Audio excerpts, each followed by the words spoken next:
The following show and its content are the responsibility of the show's producers and participants. Information related in this program is not meant to substitute medical recommendations. Before starting a treatment program, you should consult your physician. T-minus 10, 9, 8, 7, 6, 5, 4, 3, 2, 1, 0. Ignition. Liftoff.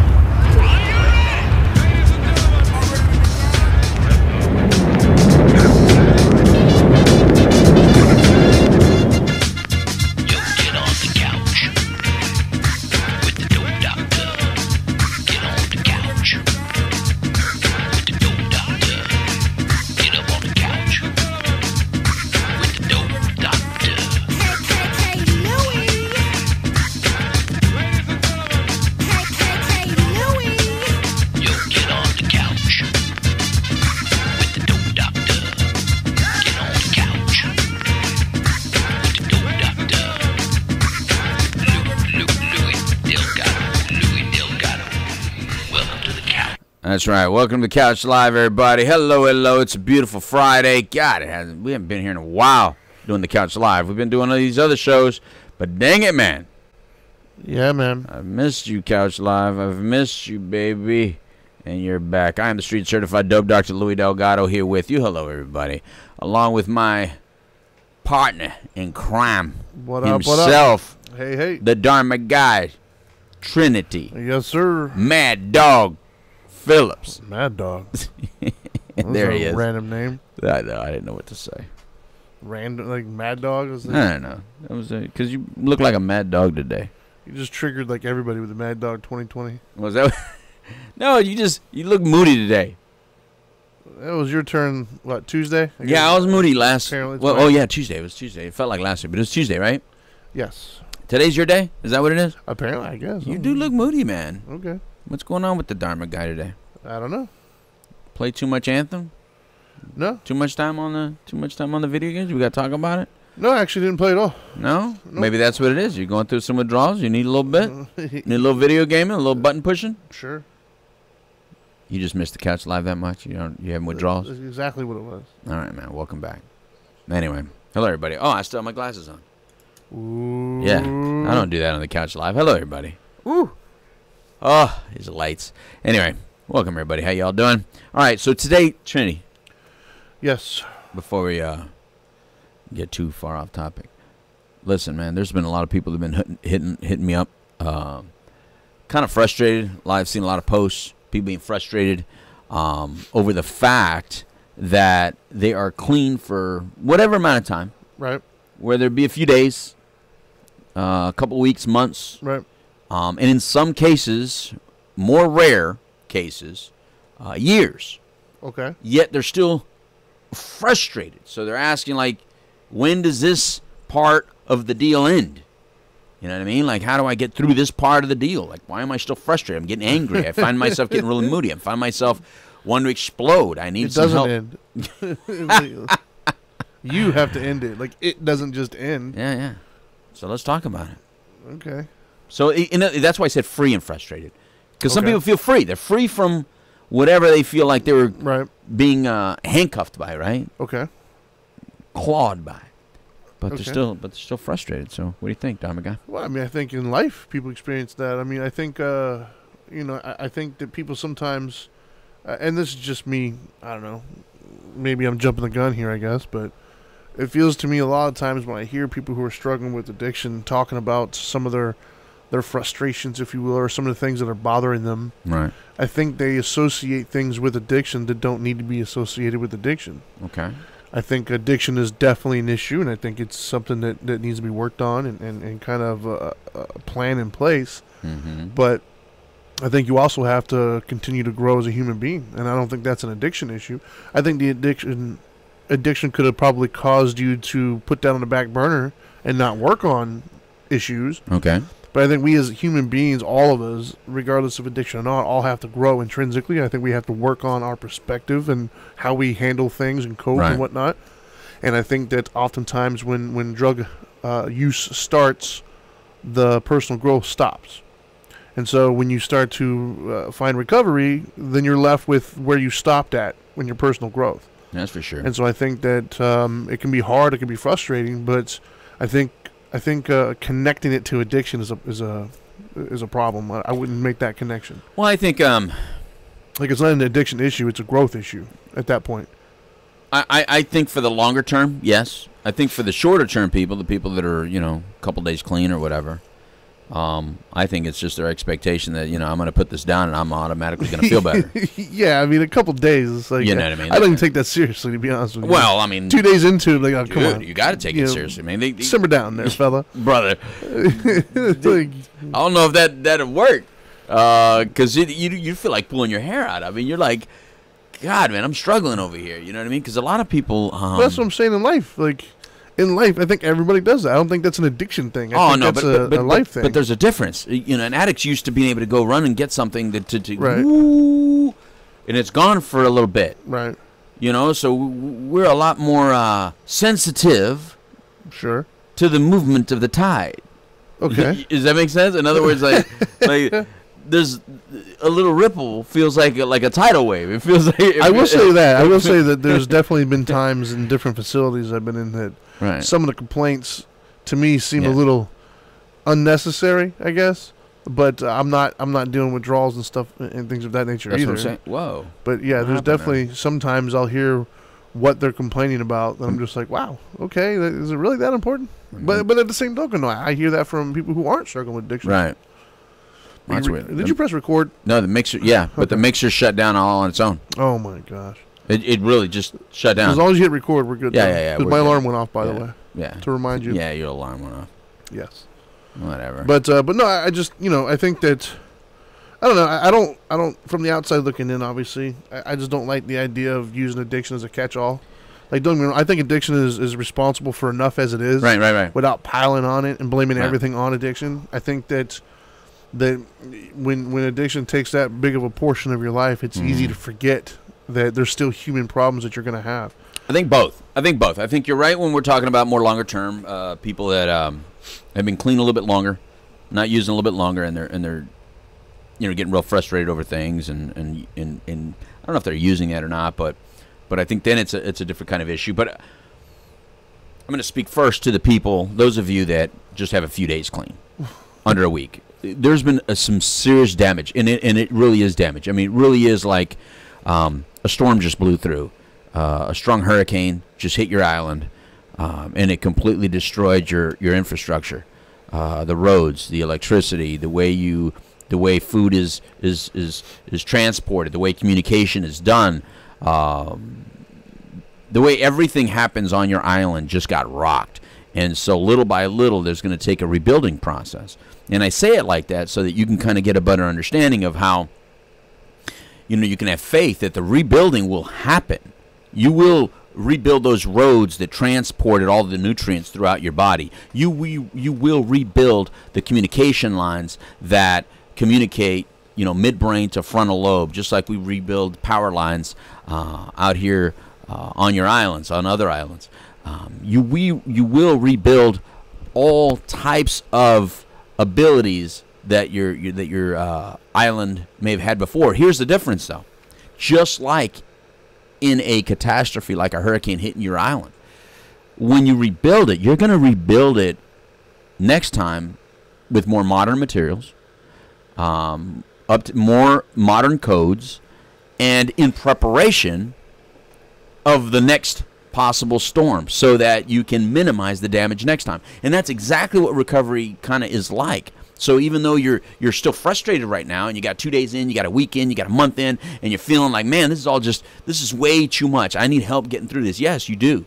But just know this, have faith in this, that when you rebuild this time, when you build this time, because the first time you built, you had no idea what to expect. You just built it on, that you're a Latino kid growing up on the West Coast or whatever it was, whatever in this family with this brother and this parents, you built it based on whatever environment you had at the time. And maybe some of that worked and maybe it didn't. But next time you rebuild, this time that you're rebuilding, you have all that history, plus more wisdom, plus more understanding how things really are, and you're rebuilding on a completely different platform, much more solid. So I think that it offers us the opportunity. I kind of like the fact that we kind of feel so destroyed for a moment. Right. And I call it a moment even though it can last years. I call it a moment because it passes. But it passes based on multiple factors. One, effort, like Trinity mentioned. You have to put some work into it. Yeah, it's not just going to just... Like your island, if you abandon it, it's abandoned. I mean, there's a lot of, where's Atlantis? I mean, isn't that the difference, though, between sobriety and recovery, I guess? Yeah. I mean, you can be sober. Yeah, you congratulations, you're sober. That's right. But now you got to recover. Now you actually got to put some work in, and you have to work on everything that you've been neglecting for however long you've been using. Mm-hmm. Because, much in the same way when they come to us and back in like in tropical and stuff, when I would address their nutritional things, like they're all nutritionally deficient in certain things, because you're not really thinking about, hey, I got to take care of my my nutritional needs. Yeah, you're just grabbing whatever you can grab, if you grab anything at all. Well, same thing mentally. You haven't really been working on anything. You kind of just the usage is taken over. And that's what's been the focal point. Right. So you can't just ignore it. You gotta go back now, and you gotta all the growth that you should have been doing for the last however many years. Yeah, you got to do that now. Right. And life is probably going to suck until you get that done. And here's what he's talking about. There's parts of your brain that just stopped developing. When you started using it, just stopped developing. And I'm sure you've heard it many different ways. If you went to meetings or you went to counseling, you might have heard it from a therapist. Maybe you didn't believe it, but like for instance, I stopped using it. I started using it at 9 years old a little bit, and then 11 years old a lot of bit, and so emotionally I was kind of stuck there. Right. So I kind of, when I got upset, I reacted like an 11-year-old. Mm-hmm. When I felt any kind of emotion, I reacted out of an 11-year-old. The way I dealt with it was like an 11-year-old. I didn't really know how to deal with it. Why? Because the frontal lobe part, your thinking, reasoning, and learning part of your brain, started creating shortcuts to not dealing with it. In other words, instead of dealing with it, punch. Instead of dealing with it, yell, fight, run, whatever your method is, whatever your coping skill that you took up when you started using, that became the freeway. Isn't that basically, wouldn't they call that the lizard brain? Isn't the midbrain is the lizard brain. Isn't that the part that just takes over, essentially, though? All right, so when you say, it's all reactive, it's all survival-based? Right, so what Trinity's talking about, what the Dharma Guy's talking about, is in the midbrain. Now, the older part of your brain, the lizard brain, is where your instincts lie. So we're born with all different kinds of instincts. Look, you want a good explanation of that real quick? All right. You ever go up to look at, maybe it's just me, but whenever there's like a little boy and I got a big old beach ball, if there's a beach ball and a little boy, I want to hit him in the head with that beach ball. Am I the only one? Here's why. Here's why. I know I'm not the only one. I know some of you did it. All right, you grab the beach ball, right? Because it's not going to hurt him. And you just hit it against the forehead. And they always do the same thing. A little late. They always try to catch it just a little late. It hits them, and then they try to catch it. It's funny as hell. And you just pop them on the head a couple times with a beach ball. Remember not let you watch my son. Oh, I can't wait to have a grandson. He'll come home with bruises and stuff. I'm going to do that. No bruises. It's a beach ball. Uh-huh. It's no bruises, Trinity. Okay. I'm not the only one that's hit a little kid in the forehead with a beach ball. Okay. Looking at me like I'm R. Kelly. Hashtag me too. No, man. I'm just hitting him in the head with the beach ball. So anyway, the reason I'm telling you that is because until you develop the instincts, you're a little late. You miss it. So that lizard part of the brain kind of learns instincts, which is why you could pretty much sit in a room full of a bunch of people, roll up, or just have a ball, any kind of ball, and just throw it. And those that have practiced catching for long periods of times or in their life can catch it. Or at least they almost catch it. But they catch it. They hit it with the palms of their hands. The reason is we've developed that. We weren't born with that ability to catch. You kind of just, you've developed it. So your brain knows that calculation. I don't. You can tell, I can't explain to you that, it's going at this speed, it's traveling at this velocity, and its arc is this. I can't tell you the mathematical equation associated with why the ball is going to land here, but I can put my hands where it's probably going to land, and it'll land right where my hands are. Right? Why? Because my brain has learned the calculations and the science that I haven't. And it has learned how to adapt to when things are coming my way, how to block them or catch them. That is the lizard brain that you're talking about, which is we don't always think about how we're going to react to scenarios in the outside world. About the emotional outbursts and stuff like that. We've practiced these things through our life, and so instinctually, that's how we are. Yeah. You push against somebody, you push back. Some people push back. Some people do what? They crumble. Right. You know, some people are runners. Some people are fighters. Some people hide. Some people melt. And so all these things that your brain was developing from 0 to 25, if from 0 to 25, while it was supposed to be developing how you deal and how you cope and how you handle that frustration that we're talking about, yet you were taking shortcuts. Well, of course, now that it's gone, and this is why I say, well, you do have to take into account that they are addicts. And this is what makes us not a little less normal in regards to everybody deals with frustration. It's not the addiction. Well, in this part, the addiction, the drugs itself created a shortcut path, so that brain has been scarred. Right. And so that's a little bit different than a normal everyday person who just didn't learn how to deal with frustration. We actually did deal with it differently, right. And we created a different route. So we just had to close down that road. Sure. You know, rebuild a different freeway. It's like ultimate I-4 project. Takes a while. Yeah, I mean, that's under construction. Kind of what I was getting at was just saying that, you know, what I guess what I meant about the addiction thing was having those issues is not uniquely an addict thing. The way the brain has now adapted to it obviously is uniquely addiction. Right. But I'm just saying, you know, the physical act of having these issues to deal with, everybody has them. That life being difficult or life having congratulations. Frustrations. You're a normal human being now. Yeah, You've got problems in life that you're going to have to deal with. Right. And now, granted, I think that it is going to be an uphill climb because you're not starting necessarily with the same full deck that everybody else has started with because of the full deck. That's the best phrase I could come up with. Is it? That's look, man. That's not very Dharma time-ish. No. You're not starting with the full deck. Well, you're not. You know, the way the way views and opinions expressed by the Dharma Guy are the views and opinions of the Dharma Guy alone, and not the dope doctor. You are starting with a full deck. It's just, you know, you jokers are wild. That's all. Whatever you want to call it. Whatever's going to make them feel good if they're that sensitive about it, I guess. But everybody's sensitive nowadays. My point being, though, is just, it might be an uphill climb. Yeah. But at the end of the day, like, you know, having these issues aren't uniquely you. We all have them. I have them. You have them. Yeah. I'm watching my kids go through them. My wife has them. My mom still has them at like 60-something years. We all have them. Yeah. And so I think that's, you know, I just don't like it when people want to use, I hate to say it like that, but almost use like the addiction as a crutch almost. Like, and now I got to deal with all these other things. Like, you know, to me, I don't think you're doing yourself any favors by looking at that perspective. Mm-hmm. I think instead the perspective is like, okay, now I got to deal with life. And I don't have this coping mechanism anymore. I have to come up with new ones. I have to find new ways to approach old problems. Because it's going to suck, man. It's life, you know. Huh? As I would say in Dharma time, you know, pain is a part of life. Yeah. And now you have to experience that pain. You have to learn how to go around it. Yeah, like I said, you know, one of the major differences is that, you know, the people out there that don't suffer addiction can use some of these things as medicinal.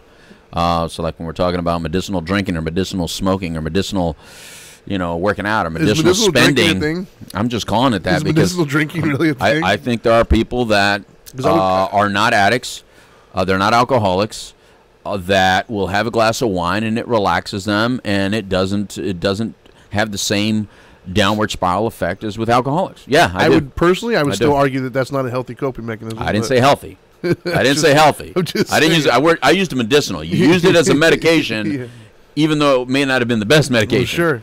Come on now. There's a lot of medication on the market that aren't the best medication, but people use it. Of course. But I think people do use wine medicinally. I think they use beer medicinally. I think they use pot medicinally. I think they use spending medicinally. I think they use sex medicinally. Wide definition. I am using that as a wide definition because I'm more in reality. The reality is people tend to use things of vice as a reward for themselves, and there is a segment of society who can no longer do that because it got so out of control that the scarring was so deep, or the traumas inside the soul and the brain were so deep that it actually magnified the use or magnified the problem. Those individuals can no longer use any of that stuff medicinally. Now that's off the table. So it's like, oh, okay. So you can go reward yourself with an ice cream, but because I'm diabetic, I can't. You know, that kind of deal, that kind of situation, you know, where you can't really reward yourself with something that, because it's harmful. It's more harmful now. Right. It's no longer not even a little smidgen medicinal. Now it's pure, Sure. evil. It grabs you, slams your head against the wall, puts you in a motel room, and has you peeking out the window, going, "What the hell just happened?" Laying down. Good times. Oh, dude. If you've been in a motel room bathroom, and you know how clean those are. And you've sat, not the ones you had. You sat next to. I didn't. I was a high bottom quitter. Oh God! Don't even talk. They have till Tuesday. Okay. Sitting in the bathroom, just sitting next to a public toilet. If you've sat in a public restroom, sitting next to a public toilet with your head leaning up a public toilet. Oh. That sounds horrible. You might have a problem. You think? And you might want to not do that. It's not medicinal for you at this point. So that's why you're choosing to, all right, I'll go through this frustration that I'm going through, and I'll learn these coping skills now because I don't want to go back to that. You know what you're walking away from. We all have stories. We all have a story of how we got here. We all have that bottom, whatever it was. I'm not a believer in rock bottom. Rock bottom to me is death. Let me ask you a question. Since we're on this topic, I'm not trying to veer you off a topic, I guess, but it's just something that popped in my head when you brought that up, and that is, I don't really. By the time I come across a lot of individuals we come across, they're already in. They've already gone through intake, things of that nature. They're already kind of either in groups or whatever. But the individuals who are getting ready to get into treatment, assuming it's their first time or whatever, and this might sound like a silly question, but are there still people out there that are convinced that all they got to do is just stop using and then problems are solved? Yes. Really? Yes. And are people out there perpetuating that myth, like in the industry, or is it strictly just their like wishful thinking? Because to me, it sounds like a no-brainer that, like, once again, there's sobriety and then there's recovery. Like, stopping using that's fantastic, and I encourage everybody to do that. But that's never going to be enough. Like, you have to do the next part of work. So this idea that I'm done using, like, oh, that's all I need to do. Yeah. Nah, bro. Like, no. Here's the difference. Think about the individual who is not fully convinced that they have this disease. Right. They're not fully convinced that it's as dramatic as the way we've just painted the picture. Okay. The one you're referring to the ones that's like I can stop whatever I want, it's not a problem? Or, I don't really want to stop. Okay, I will for you or whatever. Okay. Or maybe I agree. Yes, maybe that DUI was wrong. Yeah, it was a problem that night, but not now. Okay. It was a problem then. Okay. Or it was a problem last week. It's not a problem this week. It's a problem last month, not this month. Okay. Or the last time I went through rehab, I really had a problem. But this time, it was a little slip. I really shouldn't be here. Whatever. For those individuals, it's very difficult to see. You said, they would not see it. I think it's difficult for them to see it. And they feel like everybody is just saying, you just need to stop drinking. And everybody said it was about drinking, or heroin, or cocaine, whatever it was, that it makes logical sense to them that, well, then if I just put that down, you all shut up then. Right. So then there's no more problem. Which is why those individuals tend to think, you didn't like that I did heroin. I realize that. Okay, I get it now. Yes, heroin, it can kill me. I get it. But I've never had a problem with alcohol. Right. I never really was a drinker. Never really even liked it. Yeah. So if I go back and I just have a drink maybe just on weekends or just on special occasions or because I'm French, I have it at dinner. Right. Because, in France, we don't have addiction like in the United States, because in France we all drink, at every dinner, even when you're 9 years old. So it's the system and the government and the oppression is why, we have alcoholism in the United States. But let me not get off point. Sure. Because I'm French, I still have, my family's okay with that. They just want me to stop using heroin. So for that individual, interesting. They think that. For the individual that says, listen, heroin is bad, and it was horrible, and I know I was sticking a needle in my arm, I was putting myself in bad situations, but pot always relaxed me. Pot always just relaxed me, and that was a healthy medication. So heroin, yes, bad medication, but marijuana was a good medication. Right. And marijuana has never made me do the things that I did for heroin. Like for heroin, yeah, I was stealing stuff. I was lying to my family.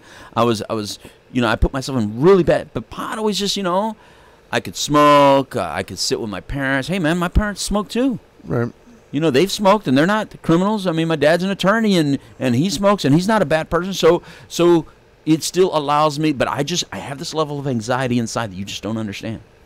So for those individuals, right, the answer is no. They just think if they put down whatever the substance was that got them into the immediate trouble, then they only look at the immediate problem and not the whole book as a whole. The whole movie. I guess I could see also, I would be more surprised if it's somebody within the industry saying it. But I could see some family members, because I'm trying to think back right now, just people I've met and even my own personal life. Right. It doesn't seem like a lot of parents that I know, or not everybody, of course, but a lot of them understand the cause and effect. Like like you and I are always talking about teachable moments, right? Because you and I are talking about whatever this scenario is at the moment. I'm trying to teach you something that you can reference in the future, because this is going to lead to other things. Yes. It doesn't seem like a lot of people I come into contact or I interact with do that. It seems like a lot of them are very just right here, right now. Like, just stop that. Not understanding, the ramifications in the future. Mm-hmm. So I could see family members ignoring or even not mentioning, hey, you need to really address XYZ that was causing these problems. Right. I could see them just saying, just stop drinking. Yeah. Because I could see them kind of relating everything to drinking, and I could see them leading the addict that direction. Listen, not understanding yes. that, like, it's not the drinking's a symptom, bro. Right. Most families, to stop this. Most families, they're cool with anything but that. I mean, think about it. Think about a family that has been beat up time and time again, trying to find their loved one, who's sticking a needle in their arm, and then the loved one says, all of that goes away if I could just let me smoke pot. Right. I won't go run out there. I won't stick a needle in my arm. I just need. You don't understand the stressors I feel. You don't understand the anxiety I have. And all the doctors want to do is give me Xanax. And Xanax, I can die from Xanax. I can't die from pot. The doctors want to give me these pills, and those are addicting. Yeah. But if I just smoke pot and just chill, Mom, I'm okay. Well, what's the mom going to say? Of course. I'd rather you smoke pot than do heroin. If it's a one or the other, of course. Who's not going to? Well, I think denial is a very powerful thing. I'm not trying to just pick on marijuana like that, but it's just the most common conversation we're having right now in this industry. The most common conversation coming up, and there's treatment centers actually opening up with marijuana being used as a medicinal way through this path. Because they want to capitalize on you. Money, money, money. They know that if they tell you, why don't you come here? Right. You can smoke pot here. I understand. I get it. Well, who's not? I mean, what addict that wants something? Sure. That's like telling somebody who's on diet plans. That's why these diet plans and all that stuff says you can have cheat days or you can eat cheesecake. Whatever you want. You know what I mean? Why do you think there's fake cheesecake? Fake ice cream. Why do you think that vegan food looks like real food and tastes like real food, meat-based food? Right? Yeah. It's always like a. I know you really want this, but I'm gonna give you this. Right. So of course, there's gonna be medications out there that mimic or are what we really want, but they're just not as bad. And so you might feel free from the addiction that you're on, but if you're not healing in some of the stuff like the Dharma Guy was talking about, if you're not going back in and realizing I'm a human that has flaws and the way I view life is just, I need to change the way I view life. I'm a very negative person. It's a hard thing to do for people, man. And you don't start working on that, then that's not going to change. Life is just going to you're going to feel like it's beating you up because you're going to feel like such a victim, man. Like everywhere I turn, there's always people doing this, and everything I do is, man, constantly people, man, they just keep holding me down, and they don't want me to succeed. Yeah. The system is not built for me to succeed. Listen, if you're out there and you're with a felony, I get it. Now we're talking something a little bit more tangential, a little bit more Ooh, real. Good word, man. Now that word I do use, unfortunately. Tangential, very Something nice. a little bit more you feel. Now, if you have a felony in your life, yes, it's going to be a little bit harder to develop to raise up. But then what you do, if you want to go back to school, you go back to school and you learn entrepreneurship and business management and ownership, because that is definitely the route you might have to take, because it's going to be very difficult to have someone else offer you an opportunity when you have this body of work that says you are unemployable or you're not trustworthy. Right. So you're going to have to create your own future, the opportunity. You're going to have to create your own opportunity. But if it's just because you were an addict, meaning the only people you really damaged was your family and yourself, nobody's even going to know that unless you say something. Yeah. Well, who's going to know? Yeah. You can go to whatever company. It's not like you have to say, let me be right up front and honest. There's a box you got to check. I never got arrested for stealing money, but since you're going to put me in charge of that checkbook over there, FYI, I smoked crack for 8 years and stole my mom's checkbook many times and forged her name, but I'm different now. Yeah, I'm all about breaking anonymity, but I'm going to say don't say that. Keep that to yourself. Maybe once you've been employed for a few years, you want to tell them you had an addiction problem, then by all means. But I wouldn't start out day one. Oh, hey, by the way, I smoked crack for 8 years and I stole leave that out, bro. Yeah, and then go ask yourself, they don't want to, you don't believe in recovery? You don't believe my program I'm in a program of honesty. I got to be brutally honest. I wouldn't feel right if I didn't. Listen.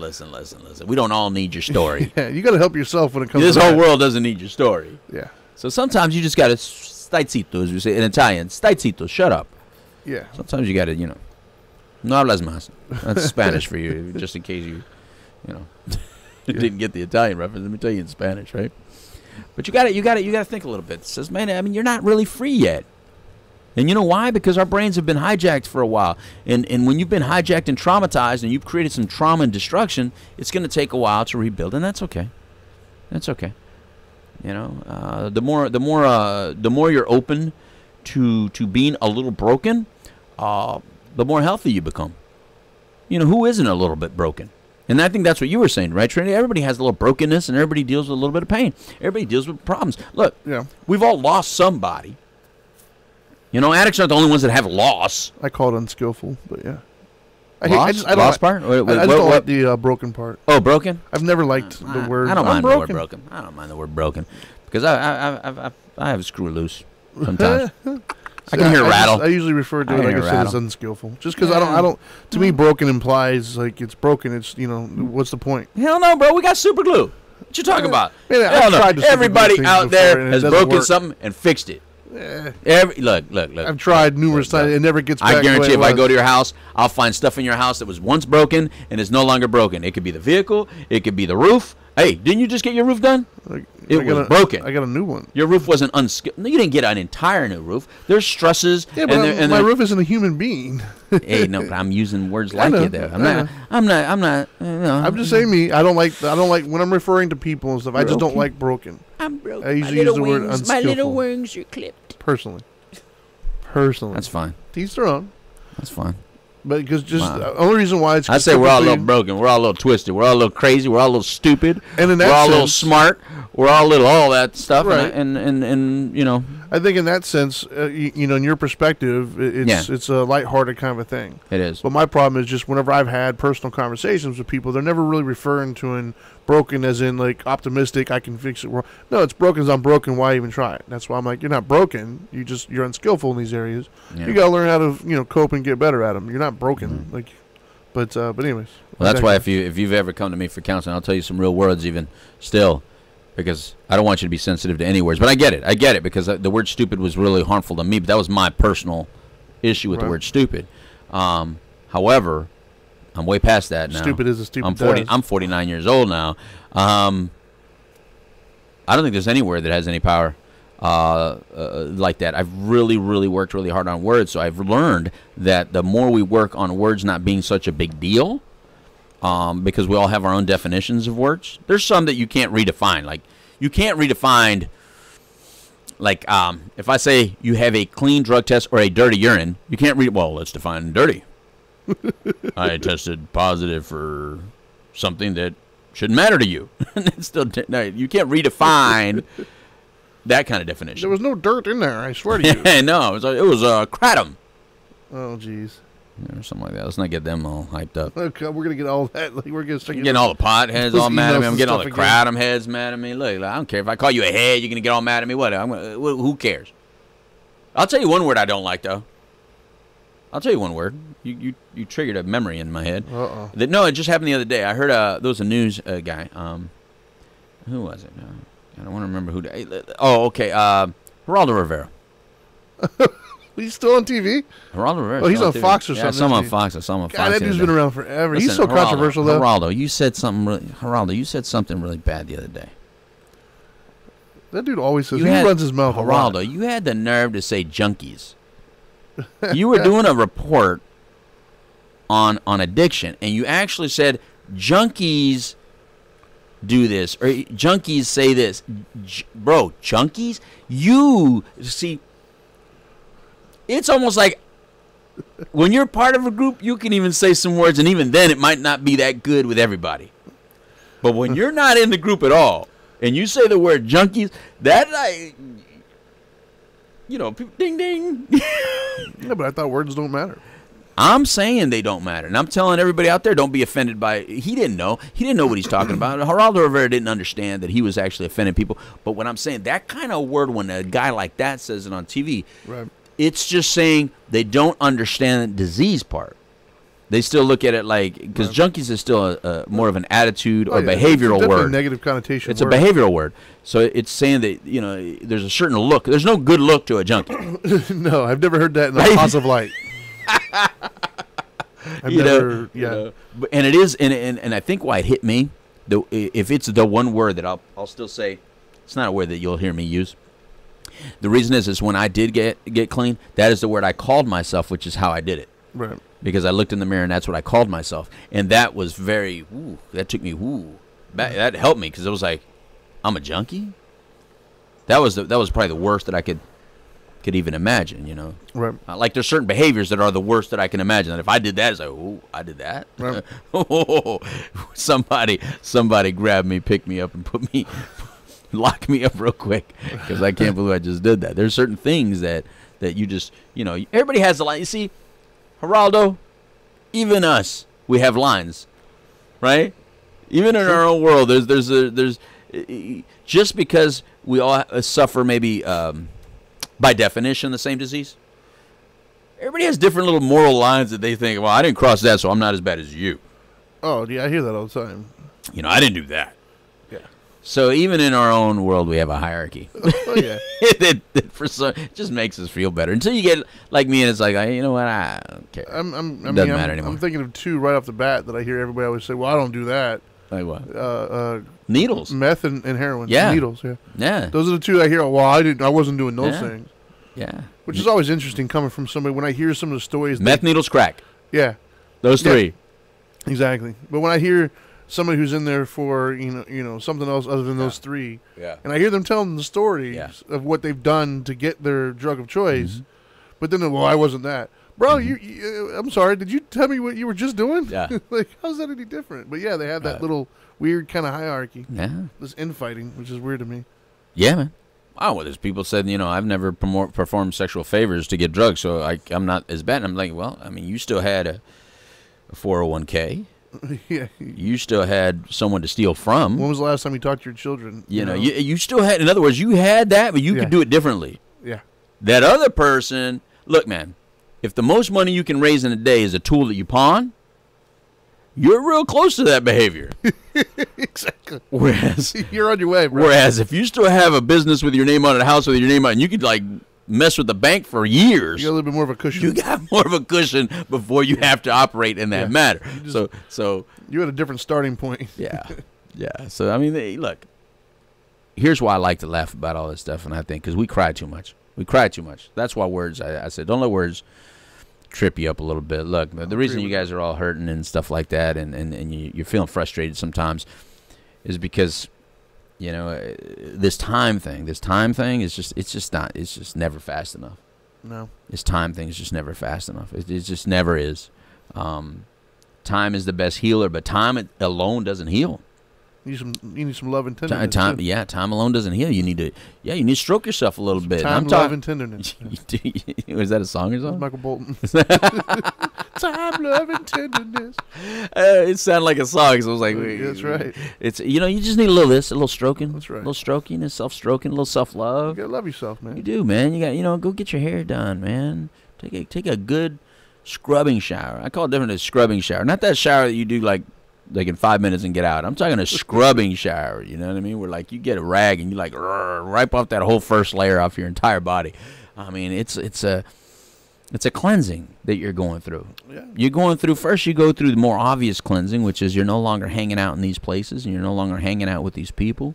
And then it's a little bit deeper. You keep peeling back the layers, like they would say, peeling back the onion, and you get deeper and deeper, and you cleanse a little bit more and cleanse a little bit more until recovery becomes instinctual.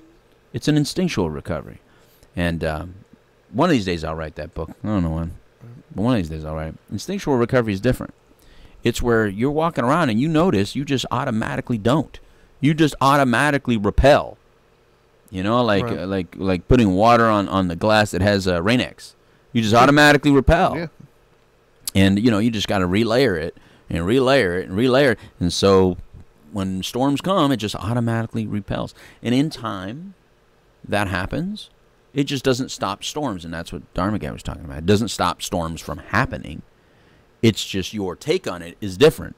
Yes. Your glass is now protected, so it just like the water runs right off. It didn't stop it from raining and thundering. And then, of course, if a brick is going to hit it or a rock is going to hit the glass, it's still going to chip it.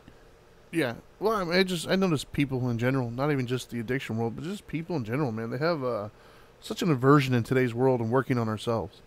Yeah. Like there really seems to be this weird aversion of just working on ourselves. Right. And I think that is part of loving yourself, is working on yourself, man. Like ask yourself why. Why do I feel this way? Why do I think this way?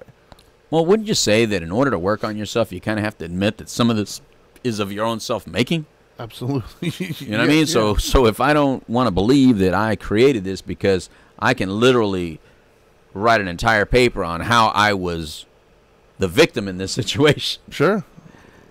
Well, my question's always to that, well, how's that working for you? Yeah. Congratulations. Everybody's got a story. Everybody's got an uphill battle. Yeah, I like sarcasm too. Sarcasm is beautiful, but, the mental health therapists out there in the world, they'll look at us and they'll be like, hey, sarcasm is anger. Sure. Like, you know what? Sarcasm is also very funny. Yes. I would agree with that. But yeah, it's rooted in some anger. But I like that sentence too. How's that working for you? But it's true. I mean, you're dealing with a lot of street thinking, so you can't just be too damn clinical with us. Well, my whole thing is just I don't like to get into those arguments with people because it's a never-ending argument. What about this? I just do this. Okay, sometimes you can, all right, well, fine. Is that working? Yeah. You know what I mean? Like, if it was working, we wouldn't be talking Why right do now. we know each other? Exactly. That's what I used to say. I said, how did you come to meet me? Yeah. I'm not a guy that people come. You don't want to meet a guy like me. No. I'm not the guy that you want to have to meet. Yeah. You know what I mean? It's like how do you know who I am? Exactly. You know what I mean? Like, here's a guy I don't want to meet. I don't want to meet the brain surgeon. I don't want to meet the the physician that treats cancer. I don't want to meet that dude ever. Yeah. Well, I mean, that's where like a public. The transmission guy. I don't care. I don't even want to see him in public. I don't want to meet the person who fixes the transmissions. Yeah, because you're probably talking to him for a bad reason. Yeah. Yeah. I want to repel against you. Yeah. Demon, be gone. If you, I rebuke thee. I rebuke you. There's so many kinds of individuals. You know who else I don't want to meet? I don't want to meet a judge in judge clothing. I don't mind meeting a judge like in regular clothing. Right. But if you're a judge in judge clothing, you're in a situation that might not go your way. Ooh. And am I on the left side or the right side? Exactly. Which is the good side? Because I don't want to be on the wrong side of this. I'm in front of you. I feel that anybody in front of a judge in judge clothing can go to jail that day. Yes. Even if you're on the correct side. You can go on the wrong side. Haven't you watched Judge Judy? Judge Judy will yell at both sides. Yeah. Damn, Judy. Your Honor. But You no, I scare mean, me. you know, the thing that when individuals are trying to talk to me about kind of revamping some things and they're wanting to blame everybody else, you can blame everybody else all day, but you can't fix them. You can't make somebody else grow. You're only in control of your perspective, the way you interact with things. And I think that's what, I think that needs to become cooler, I think. I really do. Yeah. Not to sound whatever, but I just think that I see like my kids and I see what's cool out there, and we're always promoting these external things, but it doesn't seem like anybody's really promoting this idea of, I'm a healthy individual, man. I've done a lot of self-work, and I'm all right. Like, that's not promoted as like a good thing anymore, and I don't understand that. It always. Wait a minute, what do you mean anymore? Was it ever? I have to assume. I mean, I'm when? not. I don't know. Go back in time. Let's find it. Was it in the Roman days when there was the Colosseum? Is that when people were good? I mean, how about when Cowboys and Indians? Is that when it was good? Gosh darn it. When was it good? When I can't. Mayberry? Yeah, when the Andy Griffith show Mayberry. came out. It was only good on Mayberry. Those black people hanging from trees during those days, man. What are you talking about? They were on that kind of show was on TV though, where it was just. But like it was BS. Yeah, maybe. It was a lie. Maybe. I mean, it was only true in certain areas of the world, and it depended on who you were. Well, I digress. Doesn't change my opinion that I think that we need. You know damn well Mayberry wasn't good for a lot of you. Yeah. Mayberry times were not good for a lot of you. Yeah. No. But I think it was never. I think it needs to be cool, man. I really do. Here are the facts. Remember, none of us remember, but I'm going to give you a little history lesson.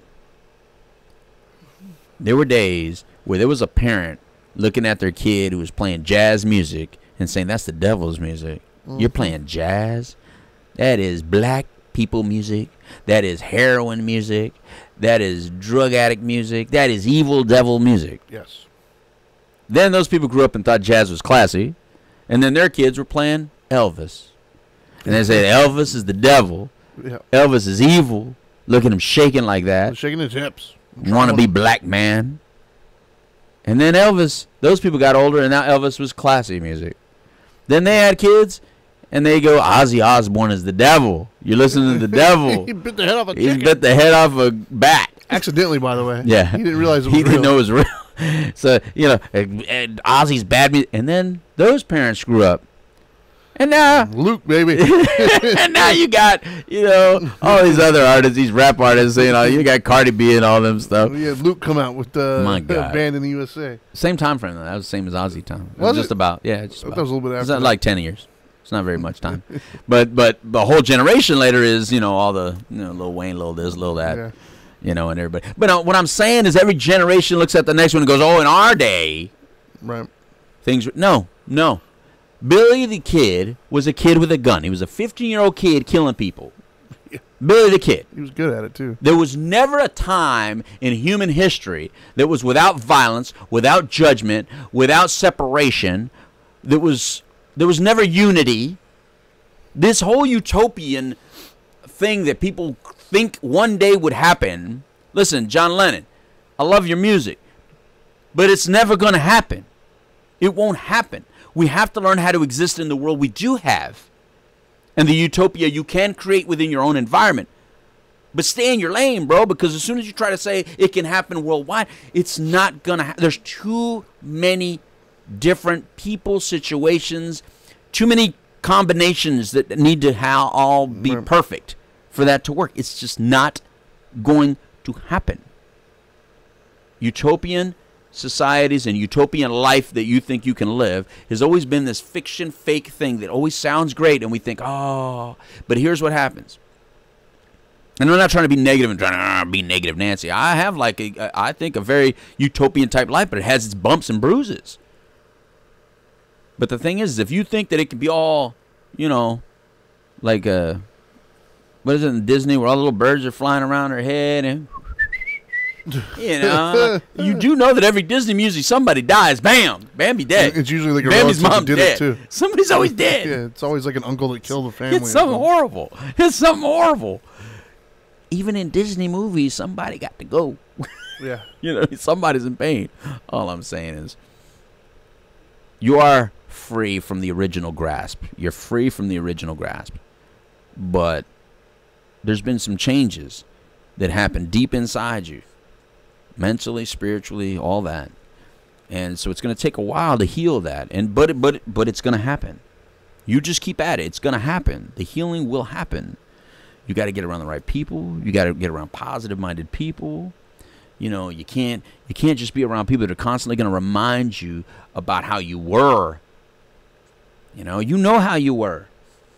But you need to get around people that you can be honest with about how you were without them using it against you. And you know what? Other people that have been there don't use it against you like that. We laugh and joke about it. That's why I laugh and joke about it. What? I know how I was. What are you going to tell me? You're going to tell me something that's really going to hurt my feelings? You're not going to hurt my feelings. You know? I'll just look at you and say, you may not understand. Like I looked at Geraldo and said, you just don't understand. But he's not hurting my feelings. It's like Geraldo just doesn't get it. But you know what? There's stuff that I'm sure he gets that I don't get. I think there's a lot of stuff he doesn't get, though. But there's a lot of stuff he gets that I don't. Sure. You know, he's an educated man. But when... Like handlebar mustaches. Yeah. Geraldo, you're just not going to be... You're not going to be the Marlboro Man. It's not you, man. You're not going to be Tom Selleck, Geraldo. No. Tom Selleck is Tom Selleck. Yep. Still is, too. Still is. He still is a stud, isn't he? I don't know. Tom Selleck is always going to be a stud. Man, he's going to be a 100-year-old stud. I just think I refuse to watch the new version of Magnum P.I. Oh, yeah. There's no way. There's no way. Not doing it. But I didn't like the old one, really. Really? I just like the car. I like the old one. I like the car. I used to watch when I was a kid. I'd watch Fall Guy, which turned into Magnum P.I. and then Simon and Simon. Those three would come on consecutively. They were good shows. No, I watched a different generation, but I watched Knight Rider. Oh, who didn't watch? Come on. Yeah, you know. Kit. All right, Kit. How cool was that? Who didn't want a Kit? That's the ultimate car show. Heck yeah. Loved it. Who didn't want Kit, though? I wanted Herbie, too. Herbie was bad, bro. When I was a little kid. Well, see, that is really not your generation. That's when I was a little kid. I know, but it's different when you watch it, like when they make it, as opposed to later on. Because it doesn't make... It's not the same... You got to watch these movies when they're made. Man. Yeah, but when the movie is based on your time frame, everything looks and feels, and the references, all the words they use, all the references are very real because you still all talk like that and act like that and look like that. I look at these movies now. It's still a Volkswagen. No, I look at the movies now, and even the ones that I go, oh, this is great, and I show it to my kids. It's like it doesn't have the same. To them, you know what I mean? Because it's so just not their generation. It just looks like old. Herbie was so lovable, though. Yeah, good luck trying to show it to your kids. Try showing it to your kids then. The old Herbie movies. The old ones. Yeah, the 1970s ones. Good luck. You know, they don't even do the same thing for me, much less them, you know what I mean? Yeah, I don't... I can show them Christine, then they never get in the car again. I don't know. I don't know if that'll scare them the same. Scary movies have gotten so much different. I don't know. Yeah, the effects, the special effects are different, and you know, I mean, it's I don't know. Scary movies suck these days. I'm gonna be honest with you. Yeah, and I love scary movies. I mean, but it seems like the thing to do in a scary movie now is to first of all, the things that always work in a scary movie. I know I'm sidetracking.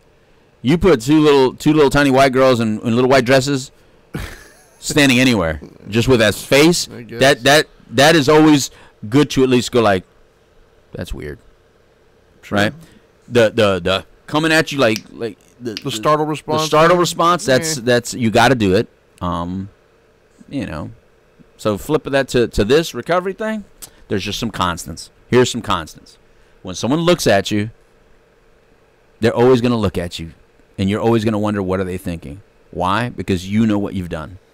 You know the damage you've done. You know the lies you did. So when they look at you, you're going to create a whole dialogue, a whole story behind their look. Did they think I was clean? Did they not believe me what I just said? Do I have to tell them, no, I'm telling the truth? Do I have to say, no, believe me? Do you have to get frustrated? What? Relax. Relax. Don't talk and act high if you're not high. Just be cool.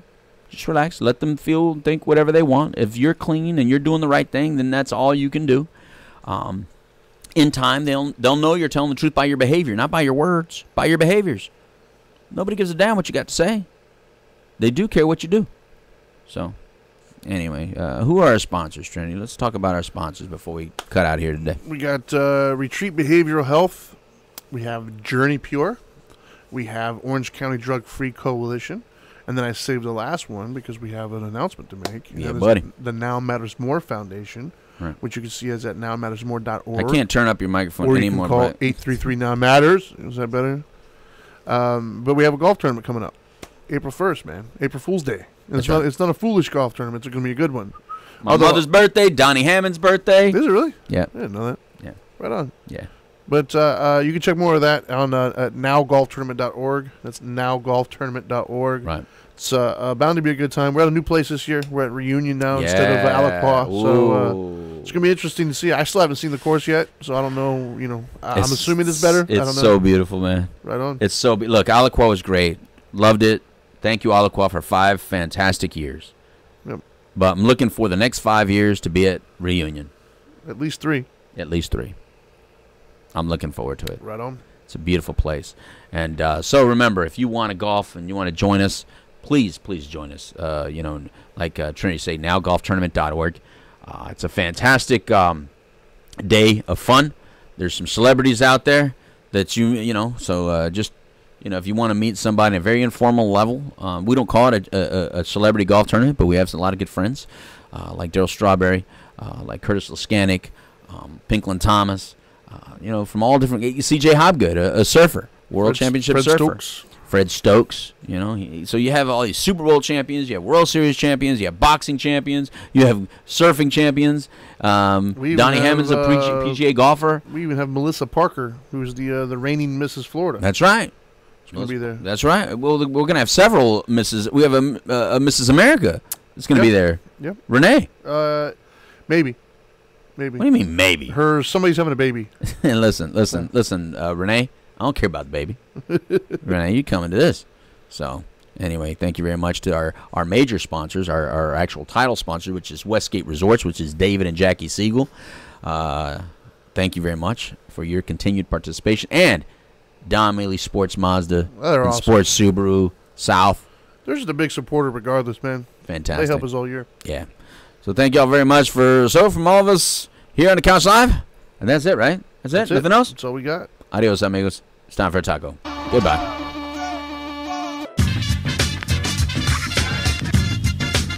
Get on the couch with the Dope Doctor. Get on the couch with the Dope Doctor. Get up on the couch with the Dope Doctor. And that was without even a single drop of rum. That was awesome.